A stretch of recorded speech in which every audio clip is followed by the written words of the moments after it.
often, particularly in families, that there's so much history.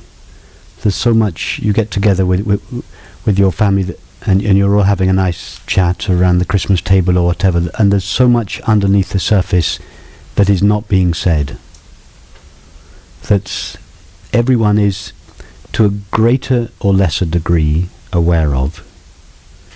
But we've all agreed not to speak about it. Yeah, it's just too difficult. It's too painful. So let's talk about Father Christmas or whatever. So we're having this conversation, but some more than others are aware of this undercurrent just below the surface, usually not very deeply below the surface. And some of us are less willing to play the game of avoiding what's below the surface and just carrying on sweetly chatting. So you're having this conversation, you get halfway through the conversation and you become aware of what's really going on around the table, what's going on just below the threshold of conscious thought. And what you feel at that moment, what you describe as grief or sorrow, is actually partly your own, but partly the conflict, the sorrow, the difficulties that are contained in the family, that are all the held feelings that are implicit but are not being expressed and resolved. And you become very aware of that, particularly, as you say, when thought ceases. The main function of thought and its extension, conversation, around the table is precisely to prevent what's really going on being fully felt. It's too painful. So let's keep thinking and talking, because as long as we're talking 19 to the dozen, there's no room for these feelings to be fully felt. So the purpose of much of our social intercourse is precisely to keep this deeper feeling of grief and sorrow at bay. Now, in you,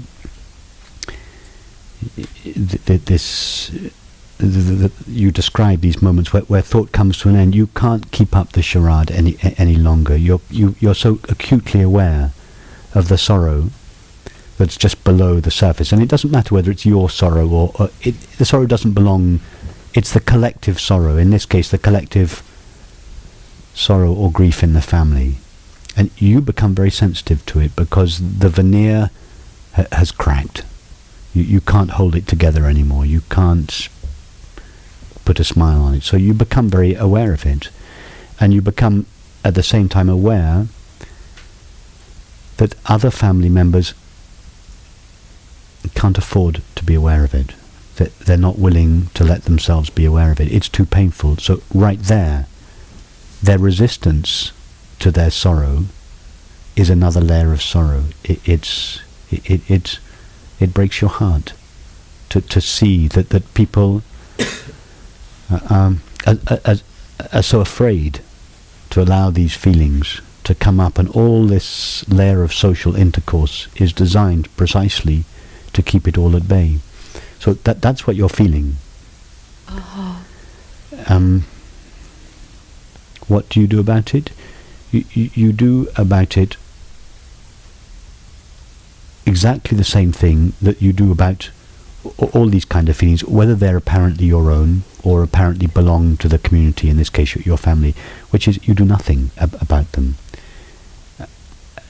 And by doing nothing about them, I mean you know yourself at that moment as this open, allowing space, which is completely open to these feelings, that isn't suppressing them, isn't trying to avoid them, isn't afraid of them.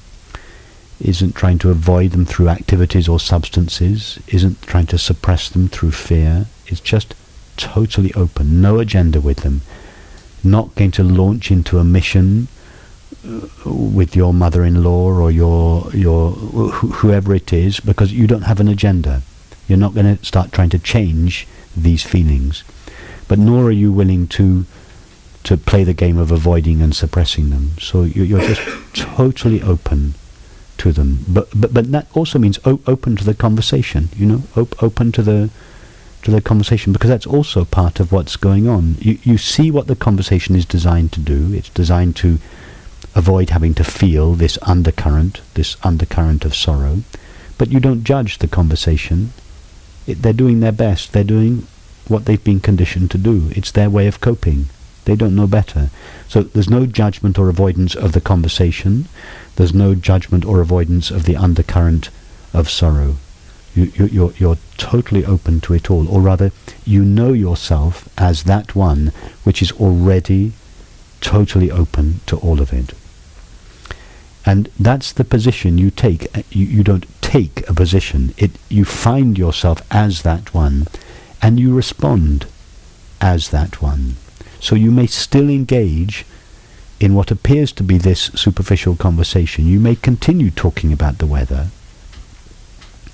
but your conversation is informed by the position you are taking, which is actually the absence of a position. In just the same way that we did with the experiment earlier, you carry on the conversation about the weather, or the Christmas cake, or whatever it is. But somehow you're part of the conversation. What you bring to the table will be deeply informed by the place at which you stand. Somehow, even if your words remain the same, something of where you are coming from, something of your feeling, understanding, will deliver itself, will express itself. It doesn't mean that it'll transform the situation in a few minutes. It probably won't. But you'll do the very best. When I say you now, I mean your body-mind will do the very best that it is capable of in expressing this deeper understanding in response to the current situation. It may or may not have an effect that shows immediately, but even if it doesn't show, something will be planted.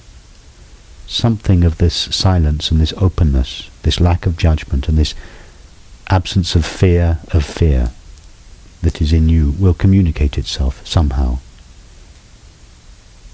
And it'll sow a seed.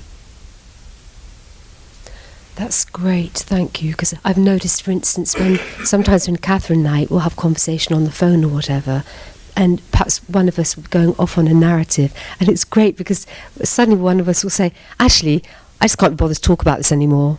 And it's great, so we just have a good laugh, and that's the end of the conversation, because the awareness is there. Yes, but that in a way is a different situation, because it's a conversation between two people who share this understanding, so you can afford to be much more direct. Yes. You know that you can risk it with Catherine. Yes. You can say, Catherine, you're talking nonsense. Yeah. Yes. You didn't really mean that. Yeah, totally. Yeah. So, but with your family around the table, and it's a different situation. Yeah. It feels much more delicate somehow. You can't go directly with a friend. In truth, we can be much more direct in the way that we are here. We speak very directly, but in a situation where we're with another or a group or another person, where with someone who doesn't share this understanding, we can't always be this direct, and sometimes it would be detrimental. It would be inappropriate and insensitive to be so direct. And then we have to be very sensitive and tailor this understanding to the situation, which will usually mean speaking in very dualistic terms, seeming to condone the separate self that they take themselves to be. And so you have to find a way of expressing this understanding, and the criteria should always be this: to provoke as little resistance in the other as possible. And the way to do that is to go with them, to go to them, to go, if they're going in this direction, you go with them in this direction. You don't try and say, no, it's not like that. You say, okay, you're going in this direction. I'm coming with you. Yes. And off you go in this direction. And you just slowly change direction. Maybe not all the way round, but maybe you just come off the course that they were on just a little bit. Open them to another possibility. That's maybe enough. Okay. So provoke as little resistance, because once resistance has been provoked, ego springs back into place, and then we defend ourselves. Yes. And anything that we say after that tends to reinforce this defensive position of the ego. So be sensitive and find ways, and they're always fresh ways in the moment. There are no prescriptions of tailoring this understanding to the moment. Okay. Thank you. Thanks.